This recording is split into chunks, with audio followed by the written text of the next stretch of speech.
समय जाया ना करते हुए स्टार्ट करते हैं। क्वेश्चन पढ़ते हैं। एक ऐसी बेरोजगारी जिसमें व्यक्ति बाहर से तो काम में लगा हुआ प्रतीत होता है, परंतु उसकी सीमांत उत्पादकता शून्य होती है। मतलब क्या है, अगर वो काम ना भी करे तो भी कोई खासा फर्क नहीं पड़ता है। उत्पादकता क्या उसकी शून्य है, उसको क्या कहते हैं? ऑप्शन है हमारे: ए अल्प रोजगार, बी संरचनात्मक बेरोजगारी, सी छिपी हुई बेरोजगारी या अदृश्य बेरोजगारी, ऑप्शन डी खुली बेरोजगारी। So option C is correct. उसे कहते हैं अदृश्य बेरोजगारी। औद्योगिक जगत में संरचनात्मक परिवर्तनों के परिणाम स्वरूप उत्पन्न होने वाली बेरोजगारी को संरचनात्मक बेरोजगारी कहते हैं। यह बेरोजगारी दीर्घकाल के लिए होती है, वो तो होगी ही। खुली बेरोजगारी में व्यक्ति को बिना किसी कामकाज के रहना पड़ता है, अर्थात उसे थोड़ा बहुत काम भी नहीं मिलता है। समझ रहे हैं? दोनों समझ में आ गई। संरचना में बदलाव के कारण जो बेरोजगारी होती है वो संरचनात्मक बेरोजगारी, और खुली बेरोजगारी में व्यक्ति को बिल्कुल भी काम नहीं मिलता है। चलिए आगे बढ़ते हैं। औद्योगिक सांख्यिकी शाखा का मुख्यालय कहाँ है? ऑप्शन से हमारे: Chennai, B Delhi, C Kolkata, option D Mumbai. So the right answer is C, Calcutta. अगला है, केंद्रीय सांख्यिकी संगठन का गठन कब हुआ? ऑप्शन है हमारे: ए 1985, बी 1955, सी 1950, ऑप्शन डी 1951। CSO है ना? CSO का गठन कब हुआ है? केंद्रीय सांख्यिकी संगठन का गठन हुआ है आपका 1951। Right, option D is correct, 1951।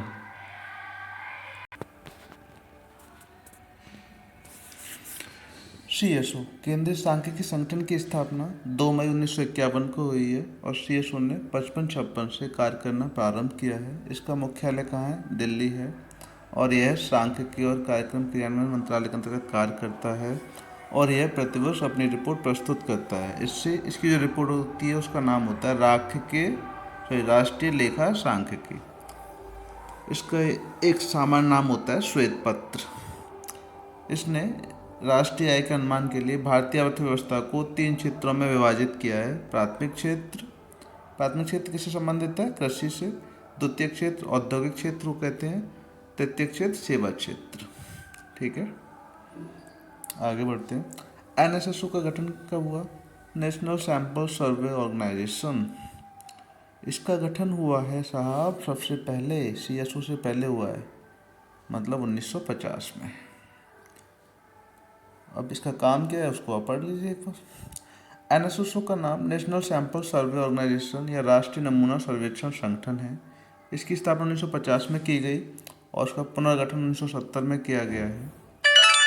इसका जो मेन काम है वो ये है कि जो अर्थव्यवस्था में असंगठित क्षेत्र है उनके लिए आंकड़ों को या नमूनों को क्या करता है, ये जोड़ता है और उसके आधार पर कुछ निष्कर्ष सरकार को देता है और सरकार उस निष्कर्ष के आधार पर उन असंगठित क्षेत्रों के लिए योजना तैयार करती है। ठीक है। अच्छा, असंगठित क्षेत्र किसे कहते हैं? वे क्षेत्र जिनके बारे में सरकार को ठीक ठीक आंकड़े नहीं मिल पाते हैं। राष्ट्रीय कृषक आयोग का गठन कब हुआ?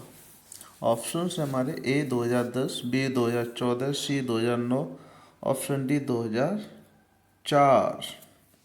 सो the option D is correct, 2004 में हुआ है। कौन थे अध्यक्ष? MS स्वामीनाथन। ठीक है।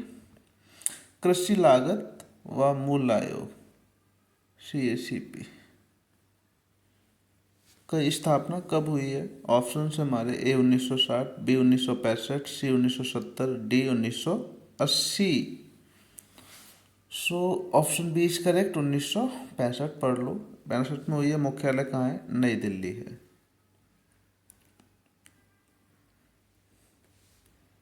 अगला है, भारत में सूती वस्त्र का पहला उद्योग कब लगा? ऑप्शन है: ए 1850, बी 1853, सी 1818, ऑप्शन डी 1825। सूती वस्त्र का 1818 में लगा है, ऑप्शन सी। देखो, सूती वस्त्र का 1818 में कहाँ लगा है? कलकत्ता में लगा है। जूट का पहला उद्योग 1855 में रिसरा पश्चिम बंगाल में लगा है। चीनी उद्योग बिहार में 1900 में। कागज उद्योग 1812 श्रीरामपुर पश्चिम बंगाल में। सीमेंट उद्योग चेन्नई मद्रास में लगी 1904 में। उर्वरक उद्योग 1906 में तमिलनाडु में लगा है। लोहा उद्योग 1870 में कुल्टी पश्चिम बंगाल में लगा है। पश्चिम बंगाल में ज़्यादा उद्योग क्यों लगे हैं पता है? क्यों लगे हैं भाई? वही तो राजधानी रही काफ़ी टाइम तक। चलिए आगे बढ़ते हैं। राउरकेला उड़ीसा में है ये। इस्पात कारखाना किस पंचवर्षीय योजना में आया या लगा? तो ये क्या है? भारी उद्योग से संबंधित है ना।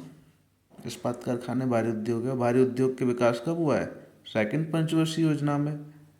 तो आंख बंद करके भी लिख सकते हैं, सेकंड पंचवर्षीय योजना में लगा है। जरूरी नहीं है सारे ही सेकंड में लगे हों भारी उद्योग, लेकिन सेकंड से शुरुआत हो चुकी थी। आगे और पढ़ लो कुछ इम्पोर्टेंट। ये जो राउरकेला तो पढ़ा है, बात उड़ीसा में है। जर्मनी की सहायता से लगा था सेकंड पंचवर्षीय योजना में। इधर भिलाई मध्य प्रदेश में है इस्पात कारखाना। ये भी सेकंड पंचवर्षीय योजना में लगा है। रूस ने हेल्प की है लगाने में इसकी। एक है दुर्गापुर पश्चिम बंगाल इस्पात कारखाना। ये भी सेकंड पंचवर्षीय योजना में लगा है, हेल्प की है ब्रिटेन ने। अब यह है बोकारो झारखंड में है। ये लगा है तृतीय पंचवर्षीय योजना में, हेल्प की है रूस ने। ठीक है। अगला है सलेम इस्पात कारखाना, ये तमिलनाडु में है और ये लगा है चौथी पंचवर्षीय योजना में। ठीक है। चलिए, भारत का पहला पूर्ण जैविक राज्य कौन सा है? सिक्किम, सबको पता है, ऑप्शन पढ़ना ही नहीं है, सीधे सिक्किम।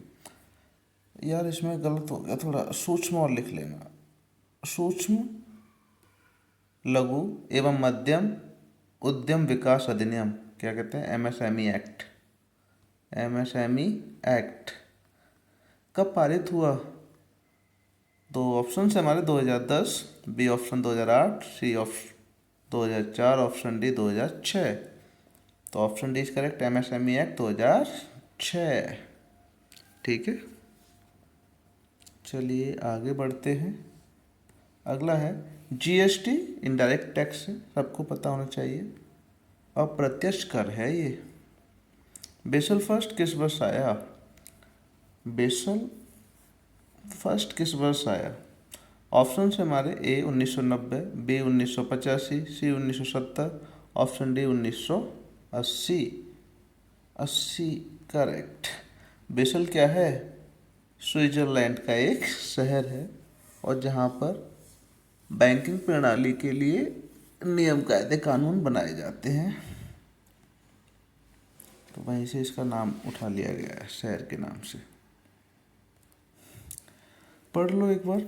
अंतर्राष्ट्रीय बैंकिंग नियमों या नियामकों मानदंडों का एक समूह है जो अंतर्राष्ट्रीय मौद्रिक प्रणाली में स्थिरता को बढ़ावा देने के लिए बैंक फॉर इंटरनेशनल सेटलमेंट द्वारा तैयार किया जाता है। अभी बेसल थ्री मानक चल रहे हैं, इसलिए बेसल थ्री मानक बैंकिंग संस्थाओं द्वारा देश की अर्थव्यवस्था को होने वाले नुकसान को कम करने के लिए डिजाइन किए गए हैं, जो बहुत अधिक जोखिम उठाते हैं। ये कब हुए? ये 2008 के वैश्विक वित्तीय संकट के बाद स्थापित किए गए। ये कुछ नहीं है। ठीक है। ताकि मौद्रिक तनाव के झटके से निपटने और उसकी पारदर्शिता या प्रकटीकरण को बढ़ावा देने के लिए बैंकों की क्षमता में सुधार किया जा सके। मेन तो यही है आपका। ठीक है।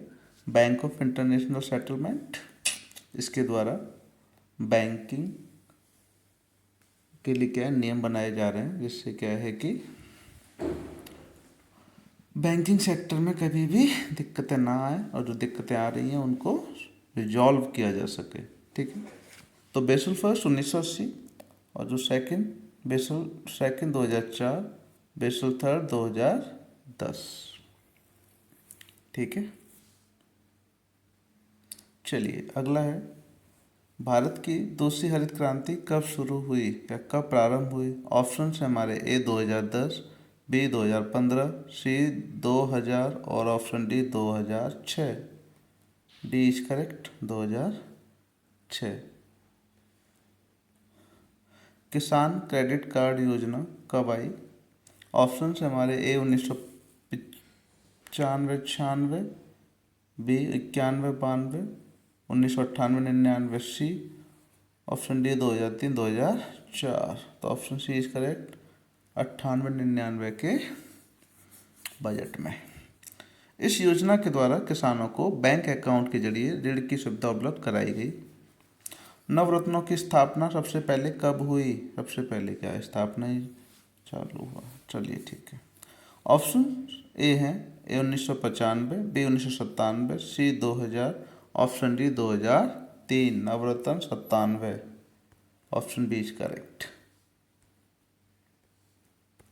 अगला है नवरत्न कंपनियों में से महारत्न कंपनियां बनाई गई। फिर उसमें ये प्रक्रिया कब शुरू हुई है? 2009 से महारत्न कंपनियां बनाने की। नवरत्न 1997 से।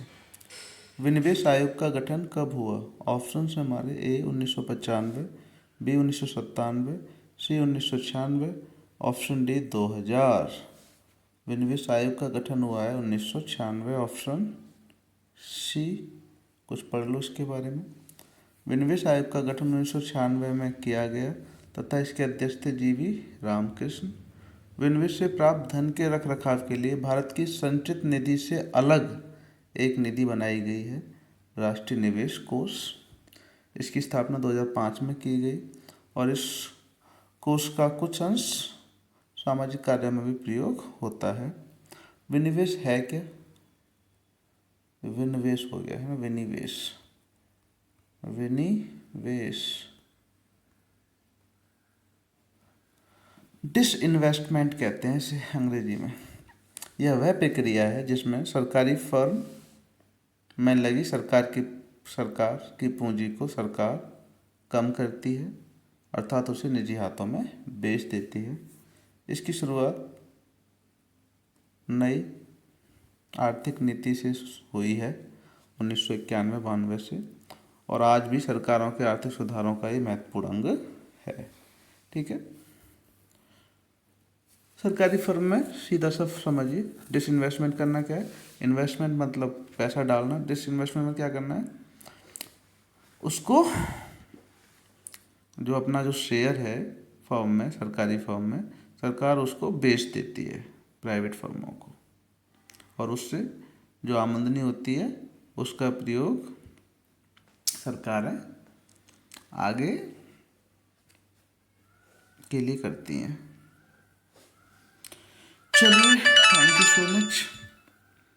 इसमें यहीं तक। आशा है आपको वीडियो पसंद आ रही है।